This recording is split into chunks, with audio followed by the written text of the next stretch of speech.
Hi, so I'm back. Huh? Okay, perfect timing. Yes. Srishti, you're here. You can let everyone joining in the waiting room to the meeting now, I think. Or maybe wait for 1 more minute and you Yeah, can yeah, do that. sure. Okay, perfect.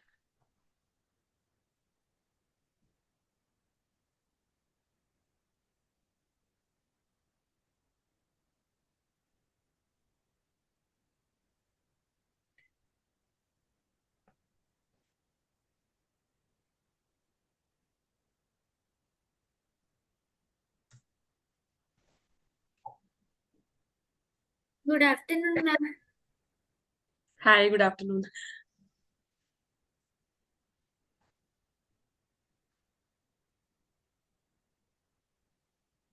Ma'am, in 6 p.m. we had another class. Are there two batches?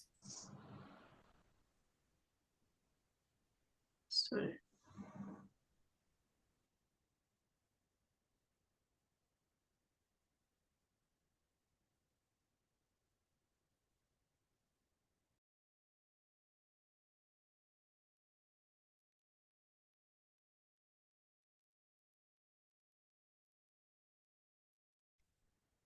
So, hi everyone. We'll wait for 2-3 minutes for everyone to join in and then we'll start. So, I request all the participants to mute your audios and videos, and the later the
The world is moving fast.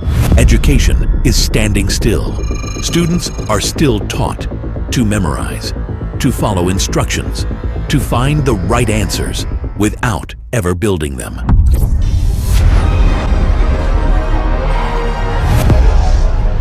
At Lab of Future, that changes. Students don't start with theory, they build. At 6, they build their first flying models. They launch, they crash, they rebuild, and begin to ask, why does it work? By 8, they don't just follow instructions, they experiment, changing designs, testing ideas, figuring things out. Then, at 12, they build systems, electronics, mechanisms, control, understanding how things work, by making them work. And by 15, they don't build projects. They build solutions, designing, prototyping, solving real problems. Across space, robotics, AI, and engineering. They don't just learn concepts, they apply them. Because when students build, something changes. They stop fearing failure. They start thinking, creating, solving. They don't just learn answers, they learn how to find them. They don't follow instructions, they build what comes next. This isn't a program, it's an ecosystem for the next generation of builders. Lab of Future. They don't start with theory, they build. Fail fast, learn faster.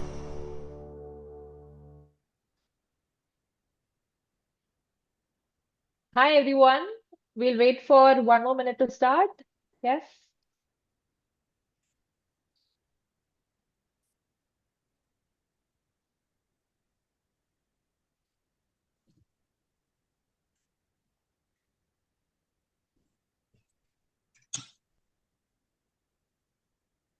So, hi, I am Theertha Roshan, space and astronomy trainer and researcher at Lab of Future Dubai. And this is the very first episode of our monthly podcast series. The idea is to bring together conversations around space, science, technology with the people who are actually building it. And honestly, I couldn't think of a more exciting way to begin it because today's guest is someone whose work genuinely made me stop and think, wait, it's actually happening. So today we are joined by Aastha Jhala, the founder and CEO of AAKA Space Studio, an award-winning space architect and the mind behind AAKA Space Studio. Aastha, thank you so much for taking your time and joining us today. Thank you so much for inviting. And I'm just so happy because I'm so happy to see the children over here, like who are going to be the next generation leading the space economy. So it's just very exciting to be here. Thank you so much. Thank you so much for taking your time. So, I think before we jump into the conversation, I think we should give the audience actually a glimpse of what AAKA Space Studio is doing. Yes. So, let's start with a short highlight video about AAKA Space Studio and the incredible work happening there. So, I'm sharing my screen.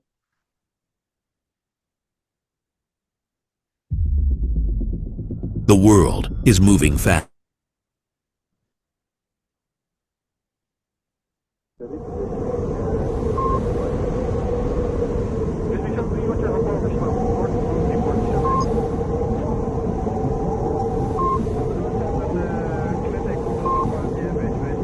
This is India's most advanced analog facility.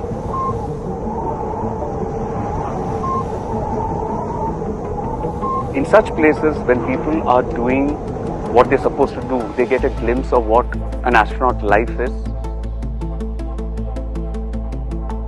From here in India, we set the rules, we have the control centers, and we drive the narrative.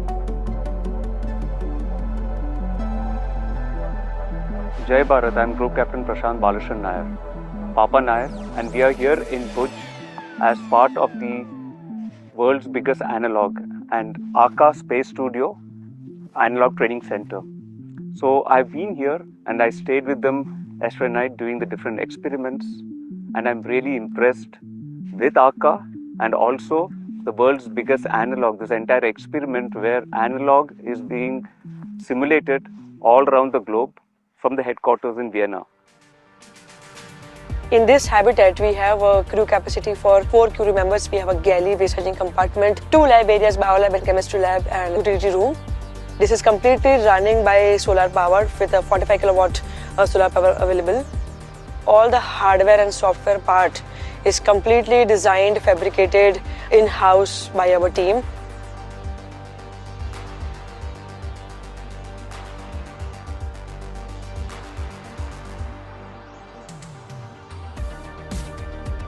Why is it relevant in this present day?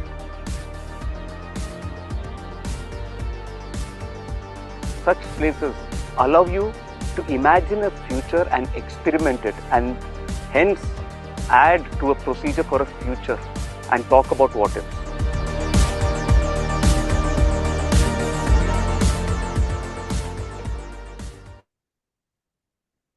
Ashta, that was incredible. So what is AAKA Space Studio? So I know there are a lot of people who doesn't know about this domain. So we'll Yeah. start with simple, like what is space architecture as a domain? Yes. So basically at AAKA, we do two things. One is a space architecture, like designing of the space habitats. For example, ISRO is Indian Space Research Organization is planning for the Gaganyaan program where they're planning to send 3 astronauts. So the video that you saw just now, it also had an astronaut. The Prashant Nair is one of the Gaganyaan astronauts who is scheduled to fly to space in the next 2 years. And the other part of AAKA that we do is we try to mimic the astronaut's life on Earth. So we do a real scale simulation of the life that will be there in the microgravity in space or on the future moon base. We try to stimulate that here on the Earth in a simulated space habitat design. So Okay, so that's what we do. how do you select a location on Earth? That's very interesting because I don't know if many people know, but on Earth we have lot of places which are very similar to Mars in terms of the geology, in terms of soil, in terms of terrain, and also in terms of weather, extreme weathers. So places like on Mars also we have plus 200 to minus 200 degrees Celsius. So that is also very similar to that of Antarctica. Of course, we don't have plus 200 degrees Celsius, but we still have the minus temperatures. So what happens? We try to find locations which are very extreme. For example, in Ladakh in India, or the Utah Desert. Recently, also 2 years back, there was an expedition happened in Oman. Next year, there is an expedition happening in UAE also. So they pick up very dry desert type of places. And also there are a lot of places which are very similar to soil, when I say. So in India we have a lot of places where we can find the jarosite. Jarosite is the soil which is exactly available also on the Mars. For example, basalt that is also available on the Mars.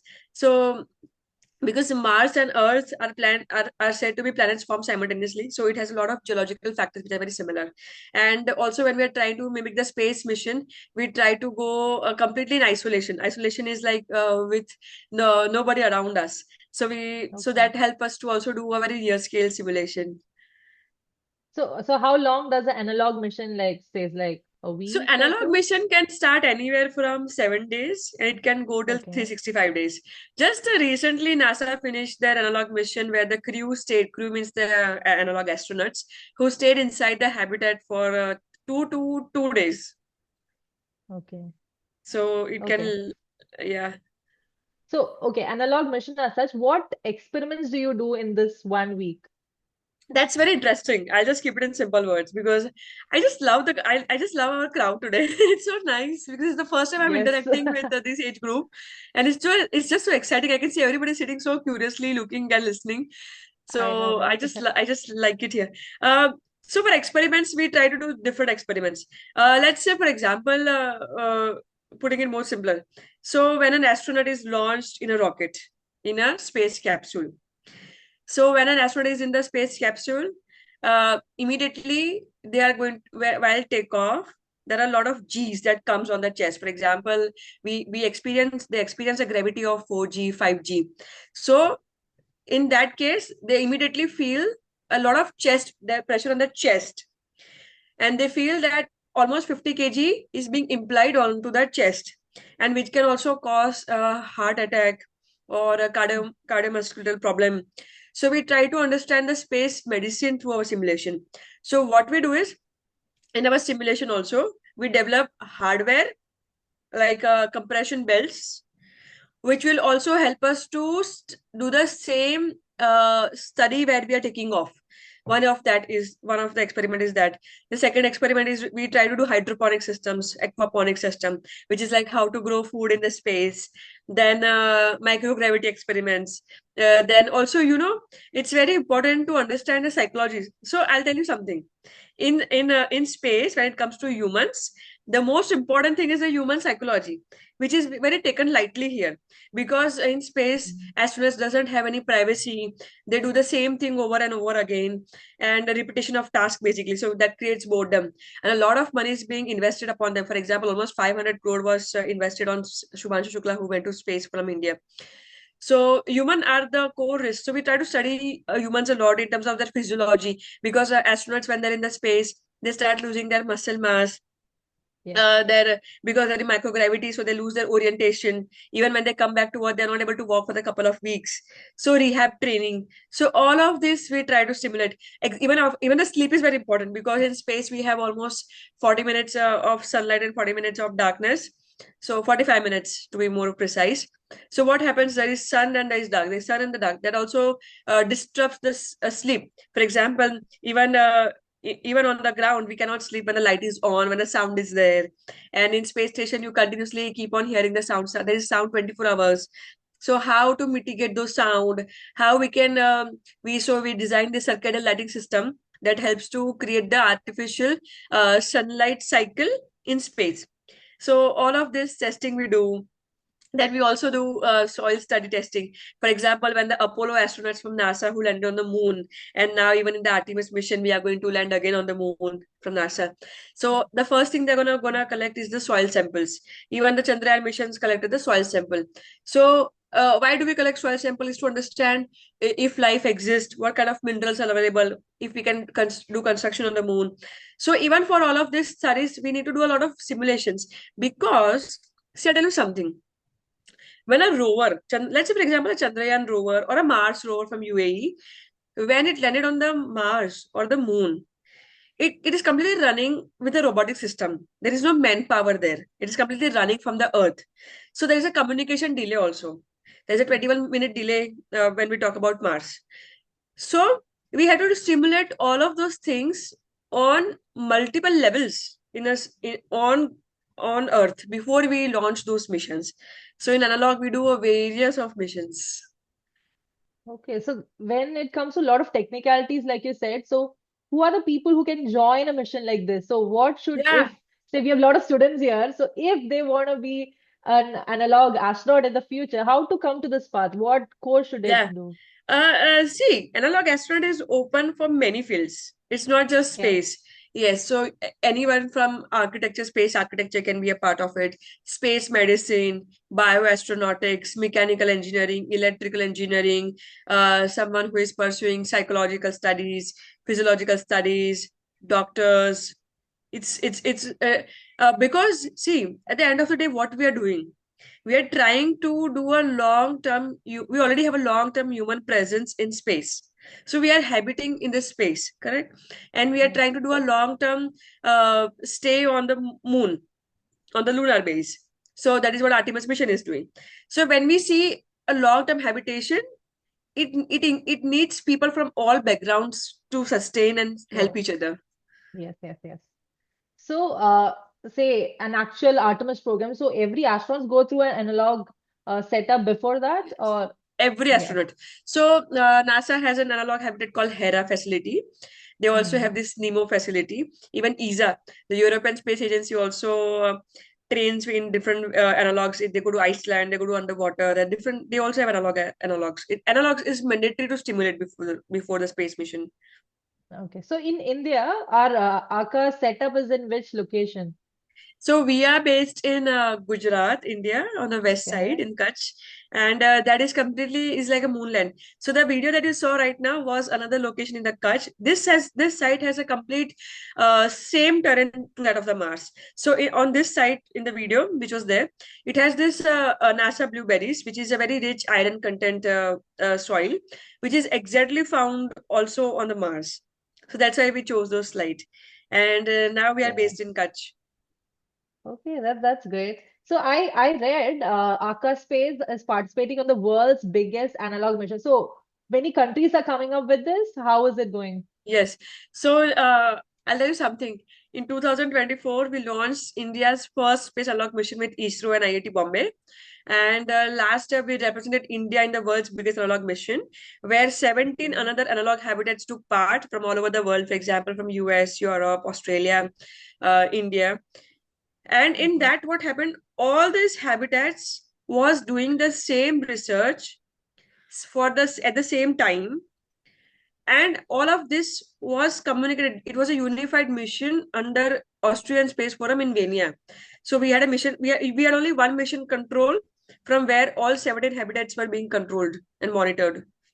And when I say Okay. monitored, we also collect astronauts biometric data. For example, see, when you are planning for space, training for space, every hour your heart rate, BP, HRV, blood circulation, oxygen, everything is being calculated. Everything has to be measured. So we also monitor that 24/7. Okay. That's so Yeah. interesting. And Okay. we also So brought in the world's biggest along, we also just to add, we yeah. also brought a Mars rover from IIT Madras. We also brought Okay. this Mars battery from IIT Hyderabad. So it was a lot of institutions, but also we almost partner with 9 institutions at that time. Okay. I think a lot of students are raising their hands. So, for a quick note to everyone watching, you are also part of the conversation. But if you have any questions for Ashta, feel free to drop in the chat box. And you can also ask her directly in the end of the session. Yes? You can keep on putting your questions in the chat box. In the end of the session, we'll be taking it. Okay, so Ashta, when this domain is niche, as you know, but how did you come up to this? Like, what was your journey? That's very interesting. Actually, my career also started in space when I was just the age of these guys. So when I was Okay. 13 years old, I went to this NASA Space Academy at Huntsville, Alabama, and I was good in studies, like you can say. And during that academy, one of the activity was, so basically we were trained like an mock astronauts in at NASA. We did this underwater extracurricular activity. We did the gravity training, everything. And one of the thing was to design something on the moon base. And at that time, I designed a fuel station, thinking that what if we run out of the fuel while coming back to the Earth? And I got an award for that, NASA Design Lunar Contract Award. So I called my mother and I was like, maybe I'm so good in design, I want to become a designer. So my mother was like, no, you should aim for an architecture because that is more technical field and you will also understand the engineering part and not just end up designing. And so that's how I decided that I want to be a space architect. And Okay. all this year there was no career. There was no career for space architecture at that time. And when I grew up, I pursued architecture. I studied architecture from UK. Then I got Erasmus scholarship. I moved to Denmark. I did 1 year in Africa. I was in US, and I was still looking for this course, space architecture. But by the time I found this course, it was extremely expensive, like completely out of my league. So, but I'm an opportunist. I think it's very important to create opportunity for yourself. Uh, when there are no opportunities available for you, you can always create one for yourself. So I started doing a research. I contacted through LinkedIn, through NASA scientists. I published 2, 3 papers with them. I learned by working on a paper with them, and then again I was looking for a job in space architecture. There was no job, and so I thought I will start my own company and I'll pick up a project. So that's how initially AAKA was in Canada, and then I moved back to India because I got married here, and still I think see, something is like when you really have a vision in your mind, you need to have a very clear direction and a focused path, and no matter what, you will end up manifesting that unconsciously also. And I think that's what happened with me. So when I moved back to India, and I was looking that India is planning its own human spaceflight missions, for example this Gagan and Bharat station, and this is something which will be needed. So we started the first mission in Kutch. It was all female crew because I really want more and more women to be in STEM and space. Domain. We need female Okay. astronauts also. And so we did a first all female mission. Then we did second one with ISRO. I reached out to them. I think that's how eventually my career started. There was no revenue, there was no earning for me for the first 5, 6 years, to be very honest. But now we are earning. Okay. So, like you said, that time when you were preparing, there was no particular course. But now, do we have particular course in this Yes, domain? yes, yes. Now there is a Okay. space architecture course at University of Houston. Okay. So Yes. if I was a student in 12th grade, what direction should I go to, participate in such analog mission or to become in space architect domain? So what kind of skill set should a student have when they are in their school I days? think the most important skill set is curiosity. Yes. Because I was not from the space background. I was not a space enthusiast from my childhood. Though I was at NASA, but I was never into chemistry, physics. I will be very honest. I was not into this. I was, of course, had a very great vision for the design, but I never Okay. enjoyed physics and maths. They were not my subjects. But now, surprisingly, I do that most of the time. So I most of the Okay. time now I'm doing engineering. So Okay. I think education is something which can somebody conquer. Skills can be Yeah. learned, but Yes. important is to be curious and then Yes. to be disciplined with your curiosity. Yes. Curiosity is something what Lava Future also, uphold. So, Yes, curiosity and so discipline goes a long way. very important, yes. Yeah. So when we talk about like space architecture or analog mission, whenever I think about it, always the structure is always a dome shape. Like, is that the basic structure, or do we like even our Um. background? You can see when we think Yes. about that, it's just a dome. But do we have more to it? Yes. So the reason mostly we use dome is because of equal pressurization. Now, dome is a Okay. structure where it doesn't have any corners. Now, what Hmm. happens in space structures, whether it's on planetary surface, moon, Mars, or space, every habitat has a controlled environment. Controlled environment means uh, it has a controlled oxygen supply, CO2 scrubbing systems, complete. So it is completely controlled. So when you got set up that Okay. you will die, right? So life is sustained inside the habitat. Now what happens that the more corners you have, the pressure will not be, the airflow will not be distributed equally. So that is why they use a dome structure, so that there's an equal temperature, equal airflow, equal pressure inside the dome. Okay. So the So it's okay, just just to that start. you don't need to have sharp edges. You can use Okay. other shapes also, but no sharp edges. So when I was looking through AAKA Space missions, you had amazing designs to it. So how do you like say now in 2026 you have a new project called Lunar Analog Mission. So what is it about?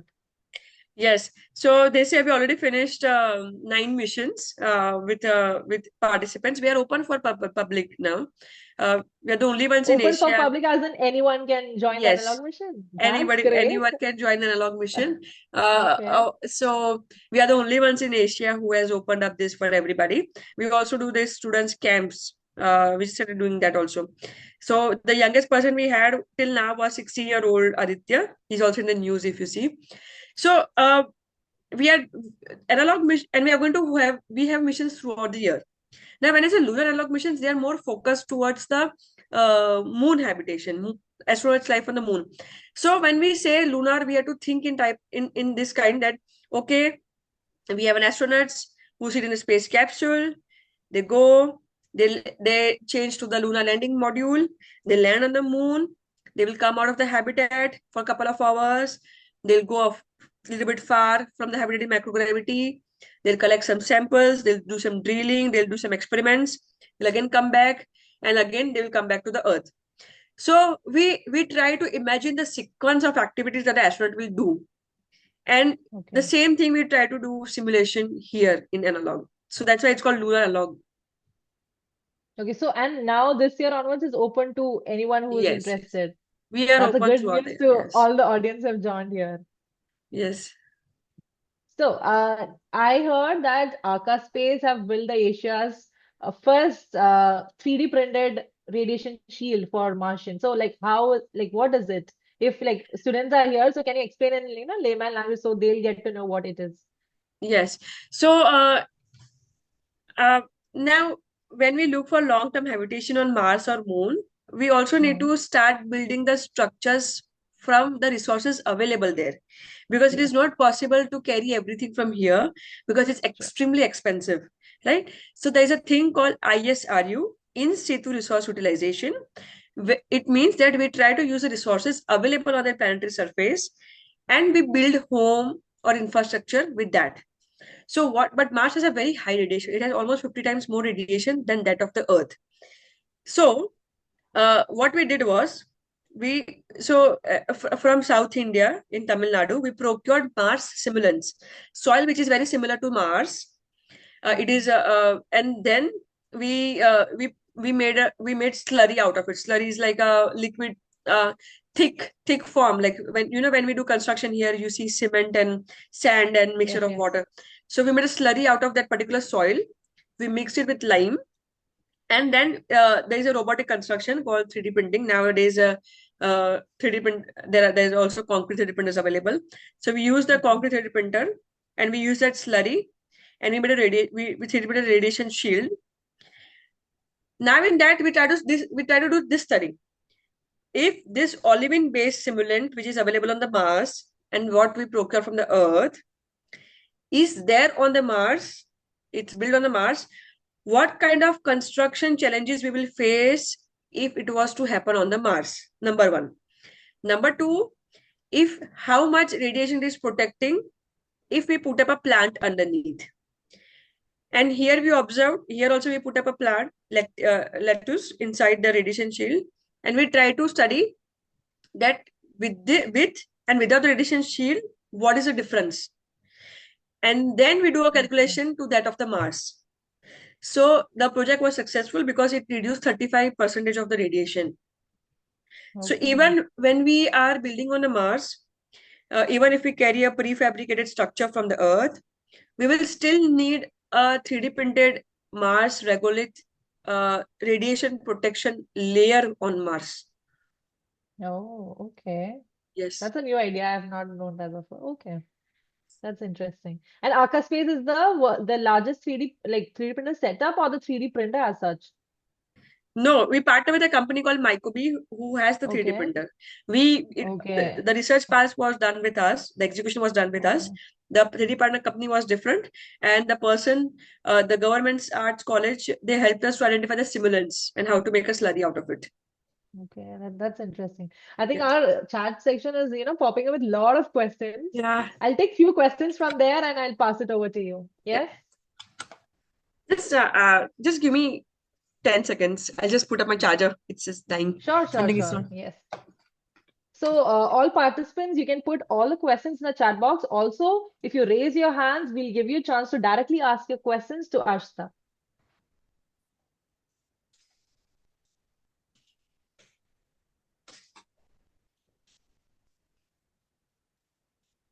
Hi. Okay, now it's better. Sorry. Yes.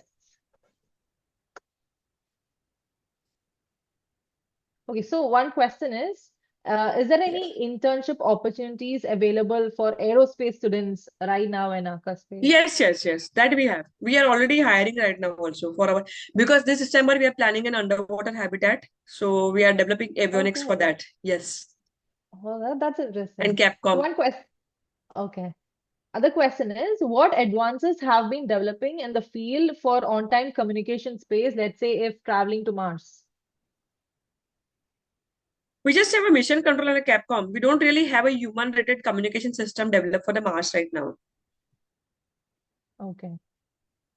Okay, got it. So Yeah. next question is, I aspire to be an astronaut or go to astronomy field, but NASA doesn't accept any other nationalities. So my question is, how were you able to get an opportunity to work with NASA? Yes, so I did not apply to be an astronaut at NASA. I applied for a research opportunity with NASA, which is very much possible for anybody to join. They also have you can even be a visiting student at NASA. And so how to start is, if you are looking to be an astronaut, now there are a lot of ways to become an astronaut. There are a lot of private companies in US who are also training for commercial astronauts. You can even fly via Blue Origin, and there are companies like career astronauts. uh, there are few, I don't remember. There's one called Orbite, Orbite, who is also accepting any applications, and they will pick up somebody to fly to space if you have a good cause. Then Okay. there's a company called Sarah Space, who is also has opened up the opportunities for everybody to fly with them, and it's a contest basically. So there are many ways to become an astronaut now, but if you're looking to do some sort of a research, then you can find out a right person from the particular field, because in NASA is a very massive infrastructure. There are various teams. They have a crew training team, they have a life support system team, they have an extravehicular training team, they have a biomedical training team, they have a bioastronautics. It's a various, there are various groups under the NASA. So you need to find out the right group, and you can always find that person or either on LinkedIn or on their website, and they always have their emails, and you can reach out to them through that. Or you can even attend some conferences which are hosted by NASA. For example, American Institute of Astronautics and Aeronautics, AIAA, or IAF, also, or IAC, International Aeronautical Conference. So I think that's how you can join. Okay, perfect. The next question is, does the training of an astronaut doctor different from other astronauts for outer space, or is it the same training? Sorry, I didn't understood. Training to become a doctor in space, like astronaut who is the like of a person who's in the field of medicine, how would they, like, is it same or do they have a different course to go for it? Um, no, astronaut training is very different. Matlab, uh, In the medicine field too. yes, even if no Okay. matter any field you are coming from, Mhm. but everybody has to train to fly to space. So Okay. everybody learns about everything. So even if you are coming from a space medicine, of course, your main part will be when you're in the space, but you still need to learn to understand your rocket. You need to learn to understand your space capsule, the habitat where you will stay, the engineering, the life support system, the emergency drills, how to fly that space capsule if there's the communication is gone or the robotic system stopped working. So the training is very different, and that is why even India right now chooses most of the even US and India countries, they prefer first who are fighter pilots. because spacecraft is what? It is 40% fighter plane. So that is why the first preference is that. But I think even who are coming from space medicine, they will also need to go through a rigorous physical training for space and learn to fly the spacecraft. Okay. So our next question is from Aryan Raj. Can you share more on the first indigenous design Martian regolith radiation shield to be 3D printed using material sourced from India? We want to Yes. know more about it. Yes. So we reached we used a substance called olivine. It's a Mars equivalent soil. And so when we procured the olivine, we procured 400 kilograms of olivine, and when we brought it there, it was all in the stone format. So we had to first break it down, and then we made a slurry out of it. The challenging part was that composition could not be 3D printed initially, because for 3D printer you need a specific ratio of the cement also, lime also, and this material also. This material has never been explored. So we almost did like a 6 months of research. We had a lot of, because the moment we'll build a structure, it will immediately break off. It was not able to be structurally load bearing. It was not able to take load bearing capacity. Okay. So that was a challenge. And we also put up a radiation sensors, because how do we measure radiation? We don't have any facility in India where indoor facility where you can move the structure inside and we can implement the mass radiation and test it. So we put up a radiation sensors on it, and we did a static hanging of hydroponic system under the under the radiation shield, and we measured the radiation for 21 days. Okay. Oh, that's great. I think Aryan Raj, you got more details on it. So now I want Akshat. He have raised his hand. Akshat, you can unmute yourself and you can ask Arshita directly. Yeah. Miss, I have a question. Like, because Mars has lower gravity than Earth, and also the journey there takes months, won't our muscle mass and bone density deteriorate from long and yes, we do have solutions for short term, like 1 to 2 months or like a week in the ISS. But then if you're saying the long term, what solutions do we have? Would we like create our own gravity there, or is there something different? No, so that is why astronaut exercise in the space. So if you look more into it, we have this microgravity exercise equipments, for example, air devices, and that is why we also calculate the biometric data is constantly being collected. Now, if we are looking for a Mars mission, once we are on the Mars, of course, it will take 7 to 8 months to reach them, but we won't be able to come back before 2.5 years. So that is going to be a very long mission, because that we can only come back when the Mars and the Earths are closer. So we save the time. So we save the cost, and also the time, and also the fuel. This is a very serious issue right now. The muscle mass is a very serious issue right now, and every astronaut, if you see, I don't know if you've observed, all astronauts have a very sharp jawline, and their face is very like these, right? Because they lose the muscle mass. This is something that we have not been able to reverse right now. But what they do is they try to exercise in microgravity, and they have a very high protein intake food. So they are able to resume. Till now, the longest mission has only been for 365 days, or more 400 days, not more than that. So we don't really know what happens after 400 days. But till in a 400 days, whatever they are losing, they're able to maintain. So of course they lose, but they're able to maintain through strength training in space. Yes, miss. But then like that's for like short term, 1 years, 1 year, Yeah. 1 year, like 1 year and 1 month. But then if you're talking about 2 years, 3 years missions, then the situation starts getting out of hand, as Yeah. just exercising won't really help that much. We will Yes. start losing muscle mass more rapidly as our reserves starts running out. So then what Yes. do we do? So see, first of all, we need to understand where exactly the muscle mass is happening. Okay. So it basically happens in the calves, quadriceps, glutes, lower back muscles, or core stabilizers, correct? And so first they do this, as I mentioned, resistive exercise, which is the very most important, because they use this device called advanced resistive exercise device, ARID, and with that they can do squats, deadlifts, and every astronaut spend 2 to 2.5 hours in space. Now they also do this aerobic conditioning. I don't know if you know about aerobic. It's like a cardiovascular system. They also decondition in the space. So they have this COLBERT, COLBERT. So it's a combined operation load bearing treadmill. So it is or for example cycle ergometers. So they also do this aerobic conditioning, also nutrition, energy balance, vitamins. Then they also do this something called neuro muscular electrical stimulation. So that what happens is the emergency muscles maintained during long transit missions. So it's like a rehabilitation, or so it's basically I don't know much information about it, but it's called, you can look into it, neuromuscular electrical stimulation. And of course, one of the solution which is I feel is very futuristic is also artificial gravity.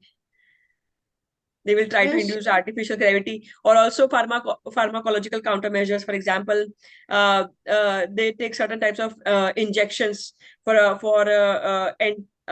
testosterone or mitosetting. So it really depends. We haven't explored this part yet, but it's a very good question, and I feel this is something really needs to be answered. Okay. But for now, I can only think about these things. Now we have Vismaya for the question. Vismaya, you can unmute yourself. Uh, have you found any traces of life or possibility of life when you guys tested the soil, miss? When we tested the soil, you mean the Mars simulant soil? Yeah. Yes, of course. So we do this microbial and tardigrade study. Uh, we don't see big life as such, but we can only see microbes. So we have a microscope in our habitat, and through that we try to see how the microbes are behaving in a controlled environment from that soil. Microbes are everywhere.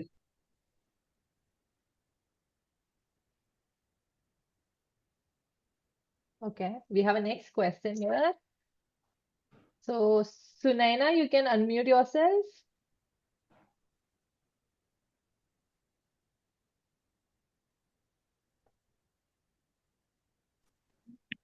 Thank you, ma'am, for giving me an opportunity to ask the question.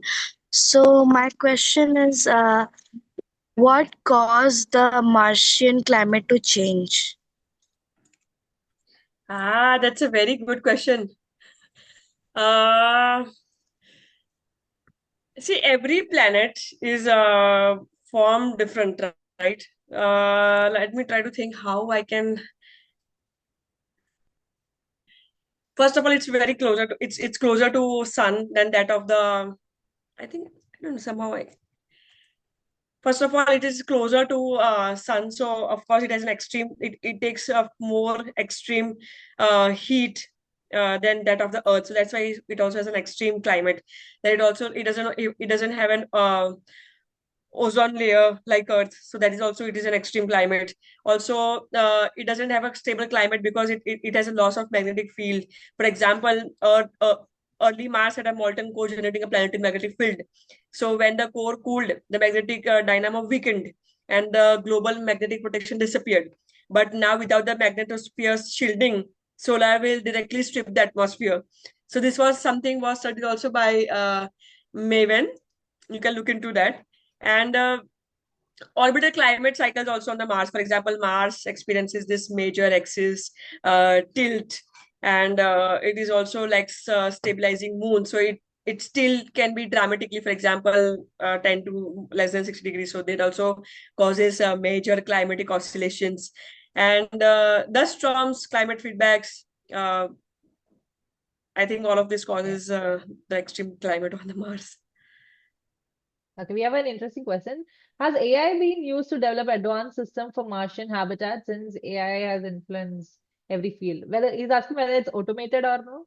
No, I wouldn't support AI to use the Martian habitat, because at the end of the day, it's a robotic, and it's basically a computer generated system. Now, there is something with AI. What is happening is it gives generic information. Like we feel that AI is giving us scientific information. Like for example, if you look on the AI, you feel like it's giving scientific information, but it doesn't experience, right? To live on the Mars, the human beings needs to experience the life on the Earth, experience the extreme adversities on the Earth, and then put a thinking process behind it about the challenges. AI does not experience it just gives the knowledge which it had been given. So yeah, I think AI will be used to do some dry run simulations, but not to build a habitat. Okay. Now, Laksh, you can unmute yourself and you can ask the question. Good morning, ma'am. Yeah. I would like to ask if you have any devices that can help get face-to-face contact with people in space. We don't have a device to contact face to face personally, but we call this thing called mission controls, telemetry basically. So what happens right now in our habitat, we have this thing called um, we have a dashboard is like a screen inside the habitat where we can see the crew, we can do communication with the crew, we can see the live habitat status. And you might have seen in the video, we developed this mission control. So it is in a cyber deck. So we can take the mission control anywhere in the world, and with the help of internet, we can turn on our camera. The crew can also turn on our dashboard in the habitat also has a camera, so we can see the crew through that. We can communicate with the crew through that, and is the same system also available for space, which is already existing through mission control. So Okay. it's basically like a Zoom meeting or something like that with people in space. Yes, it basically helps to the internet. So yes. Okay, so Okay. it's basically like the crew can contact you from space and you can contact them from Earth, and you'll be able to see each other. Yes. Okay, thank you. Yeah. So I think we can take two more questions. Yes. See, There's a lot of also to add to the previous question, I'll just go a bit in more detail because see, we have this we crew communicate through a varieties of communication combination. For example, through radio communication. There also this relay satellites, ground station, or video data transmission systems, basically. So they communicate through the mostly to the electromagnetic radio waves. Yes. Now we can take the next question. Yes. Akshad, you can unmute yourself. Yes, miss. Okay, we have solar powers, yes, but then won't there be sandstorms on Mars? And actually, sandstorms are one of the reasons that a rover that NASA sent to Mars, I think its Opportunity, like shut down because its solar panels got covered in sand, so it couldn't get energy from the sun. So what if that happens? And we can't just put a wiper because that will put extra weight on the cargo, and that might complicate some things. Yeah, that's a very good question, I'll say. So first of all, the Mars gets less sunlight because Mars is farther from sun. Also, the Mars mission use even the Pathfinder Spirit opportunity inside Zhurong from the China. They all use the solar power. But the biggest problem is, as you mentioned, it's just dust because it reduces efficiency, thermal problems. Correct. Now, what happened? The opportunity was designed for only 90 days, but though it survived for 15 years because occasional Martian winds cleaned it, because we also have the Martian winds which clean the solar panels naturally. So the massive dust storm blocked enough sunlight that the rover can lose the power permanently. But that is why some missions use nuclear power instead. For example, Curiosity, Perseverance, they use this radiostopic thermoelectric generators. It's called RTGs. You can look more into that. So RTGs provide continuous powers, for example, for nighttime operations, dust storm resilience, for thermal heating, and solar powers. Solar is still being considered for this human Mars habitats, I will say. but still it will need a large, I think maybe they will be deploying a large solar farms with a thin film arrays, or they'll be using some dust resistant coatings, or autonomous cleaning robots can also be used, or vertical maybe solar tracking system, something like that I'm thinking about. The next question, Amra can answer. You can unmute yourself, Amra. You can ask the questions directly to Aastha. So my question is that when it comes to planting on Mars, even if the soil is fertilized, wouldn't like the high amounts of carbon dioxide compared to oxygen affect the growth of the plant? So like what can we add or take away from carbon dioxide to like change it into oxygen or something like that? See, first of all, we don't grow plants on Mars in outdoor environment. We will be growing plants only in the indoor environment. It is not possible to grow plants in the outdoor environment because of the radiation. So when I talk about this, it will be completely grown in a controlled environment. Systems like aeroponics, aquaponics will be used. Hydroponics, aeroponics, aquaponics, hydroponics will be used. And in the controlled environment, you have a specific amount of oxygen supply and CO2. So it's called life support systems. We'll be using ECLSS, which will which basically controls the whole atmospheric control inside the habitat. Oh, okay. Okay. Yeah. And Because of the I time think limit, we can take one more question. Yes? Okay. So Geeta, you can unmute yourself. This would be the last question. All the rest of the question you can send to us and we'll get back with the answers because there are a lot of questions, a lot of students who really want to ask questions to you. So what you can do is, end of the session, you can send all the questions to us and join our LOF community. So before that last final question by Geeta, Geeta, you can unmute yourself.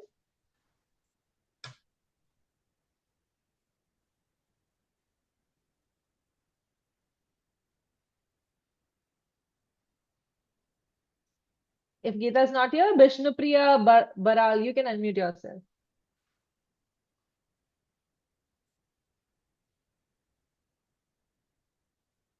I see a lot of hands raised. Okay, one more person. K. Sheshai, you can unmute yourself. Thank you, Miss. Thank you so much. Well, I was actually going through a research about a comparative analysis of inflatable versus rigid structural modules for Martian habitability. So I had this very vague question. When it Yeah. comes to terrestrial architecture, we usually design it based on comfort. So the thing is, in Martian habitats, every meter or every cubic meter of volume will add excessive mass and more Yeah. life support system for the load. So how do you balance this flair of design with this mass to orbit constraint when it comes in terms of aerospace engineering? Um, are you trying to ask me how does inflatable structures work on the Mars, or are you trying to ask Yes. how does the confined space works on Mars? No, no. I would like to know how. Inflatable Uh, structures will work on the Mars. yes. See, first of all, they inflatable structure is not just one balloon blown up, correct? So that's a very good question because I also did some research on it. I'm trying to put my it will have a lot of layers. The habitat will have a lot of layers. So it will have this inner pressure bladder layer, which helps to maintain the airtight atmosphere, and it will also function for gas detection, crew breathing environment, and pressure stability. Then also it will have a structural restraint layer, for example, which will carry the tensile loads created by pressurization. And they are usually made from Kevlar or Vectran or high strength woven fibers. We use this Kevlar fabric. No, we use Teflon. Teflon is also one of the materials. We use those for one of our the first missions in 2024 for this ISRO. Then they also have this micro meteorite protection layer, which protects against the high speed particles or surface debris impacts. So it uses a kind of a multi-layer shielding or Whipple shade concepts. Then it will also have a thermal insulation layer, which will Mars has a severe thermal swings, as you know. So it will help for heat reduction, energy efficiency, or condensation control. Then the most important is the radiation shielding. That is where I think ISRU will be very much important. Even if you have an inflatable structure, you will still need an ISRU shielding with the local material. So it can be like a regolith cover or a water jacket or ice shielding, or there's also this called polyethylene rich layers. So one of the major engineering challenges are in terms of maintaining the internal pressure stress or radiation exposure, dust irrigation, puncture risk, because at the end of the day, inflatable structures are still I would still call a fragile.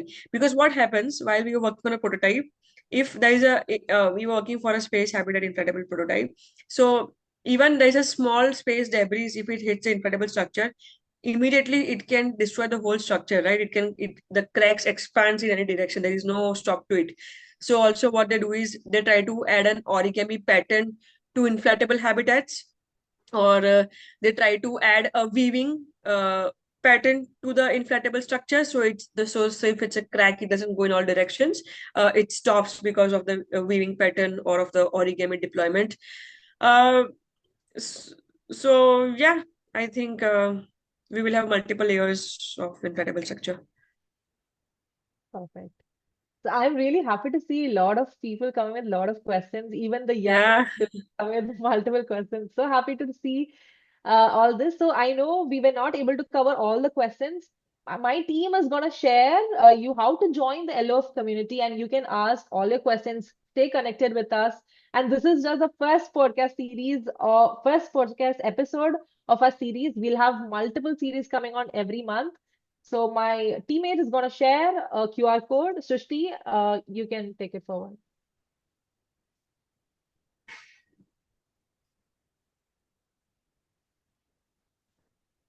And Ashta, thank you so much for your patience. Thank you for yeah, answering all those questions. And yeah, it was really nice to have you here. It yeah. was such a fruitful session. Thank you so much Yes, for taking I time also from your feel busy like, schedule. I get it. yes, I think I should interact more with the students, because the kind of the level of questions they asked was something definitely required for me also to brainstorm. So I think I also learned from this podcast, to be very honest, while answering those questions. And it's just I'm so surprised and I'm so thrived to see the level of questions the students have asked today. So it's Mm. excellent, and I feel so proud and privileged to be a part of this lab of future, because it is having this kind of intellectual students, which is very important, and we need this kind of people for our space. Yes. So, Srishti, can you share Yes. the screenshot? Yes. Yes. I hope you guys can see me. Uh, So everyone who have joined, you can join the LOF community.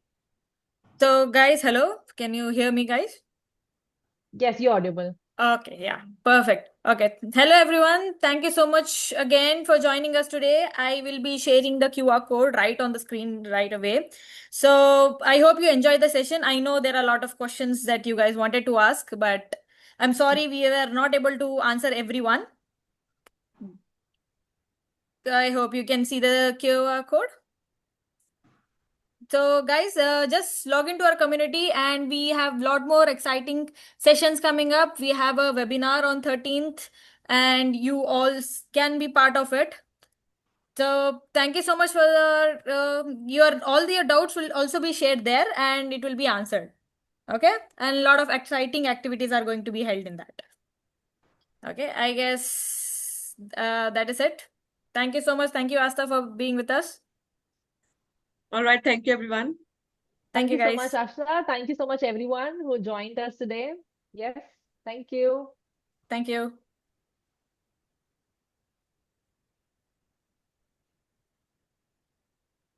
Thank you, guys. Thank you.